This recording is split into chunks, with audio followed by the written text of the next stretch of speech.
In 1976, four college students discovered something about themselves. Not through therapy, not through tragedy, through experimentation. They learned they could look at a person, a classmate, a neighbor, an elderly scholar, and feel nothing. Not anger, not hatred, just nothing. And once you realize you feel nothing, a question forms: what can you do with that? And they found out. Rajendra Jagar was 25-year-old, a commercial art student, unremarkable grades, unremarkable talent. But he wasn't interested in being remarkable through art. He had three friends: Dilip Sudar, Shantaram Jagtap, and Munawar Shah. All students at the same college, all known for petty theft, drinking, and disruption. They didn't fit the profile of killers. No violent childhoods, no documented abuse, and no psychotic breaks. They were just bored and broke. What separated them wasn't trauma, it was detachment. They looked at people the way you might look at objects: obstacles between them and money, problems with solutions. And the solution was always the same: a nylon rope, a specific knot, and strangulation. They didn't use guns or knives because those were loud, messy, and traceable. Strangulation was silent, intimate, controlled. And control was the point. January 16, 1976. Their first victim was Prakash Hegde, their old classmate. They told him they needed help with something. He trusted them. They took him to Jagal's shed, make him write a note to his father saying he was leaving home, and then gagged him. They drove him to a park meters away from his father's restaurant, strangled him with nylon rope, put his body in an iron barrel with stones, and dumped it in the lake. The next day, they sent a ransom note. They never intended to return him alive. The ransom was just a bonus. The killing didn't haunt them, it emboldened them. October 31st, 1976. The Joshi family, father, mother, and teenage son. The group forced their way in with knives, tied their hands and legs, strangled the father with nylon rope, suffocated the mother. When the son came home, they stripped him naked and strangled him too. Then they stole a watch, some jewelry, a few thousand rupees, the value of 3 lives. They tried again in November. A woman named Yashumati Bafana fought back.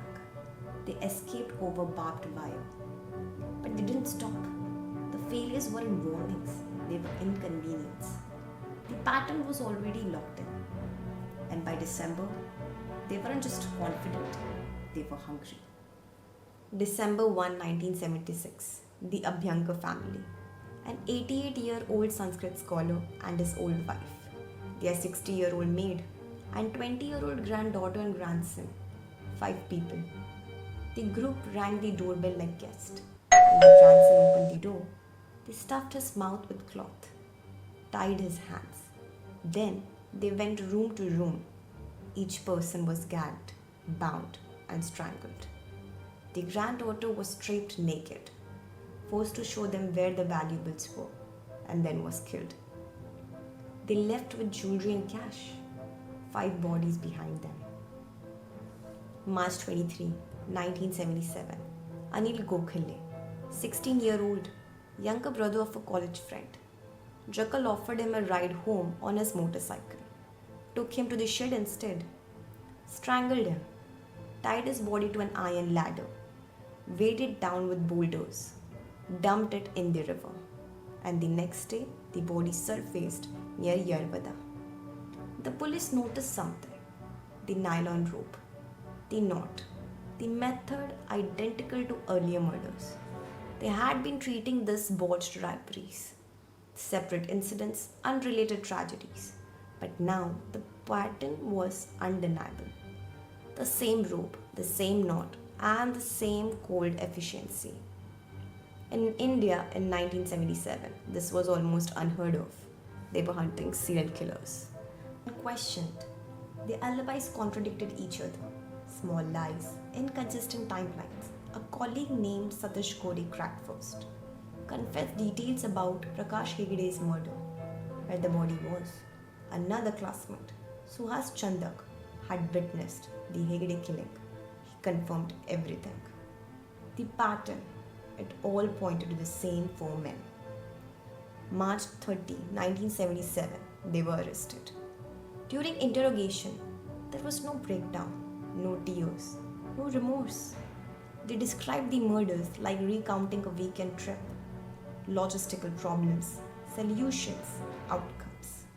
When asked why they killed Prakash Hegde after already getting the ransom note written, one of them shrugged. He could identify us, as if it were obvious, as if there was no other option. The trial began. It lasted 4 months. A senior prosecutor known for winning impossible cases led the charge. The evidence was overwhelming. The confessions detailed, the knot pattern unmistakable. All four were sentenced to death. The Bombay High Court upheld it in 1979. The Supreme Court dismissed the appeal in 1980. They appealed to the President of India for a pardon. It was denied. The four men were hanged at Yerwada Central Jail. They were 32, 28, 30, and 28 years old. There was no childhood trauma that made them killers. No abuse, no psychosis, no voices in their heads. They were just four young men who decided that other people's life mattered less than their convenience. That's the part that should disturb you. Not that monsters exist, but that they don't have to be monsters at all. They can be students, friends, neighbors, people who you wouldn't look at twice. The kind of people who knock on your door and you let them in because they look normal. Because most people do. Until the door closes and the rope comes out and you realize that indifference, not rage, is the most dangerous thing a person can feel, because rage eventually burns out, but indifference never does.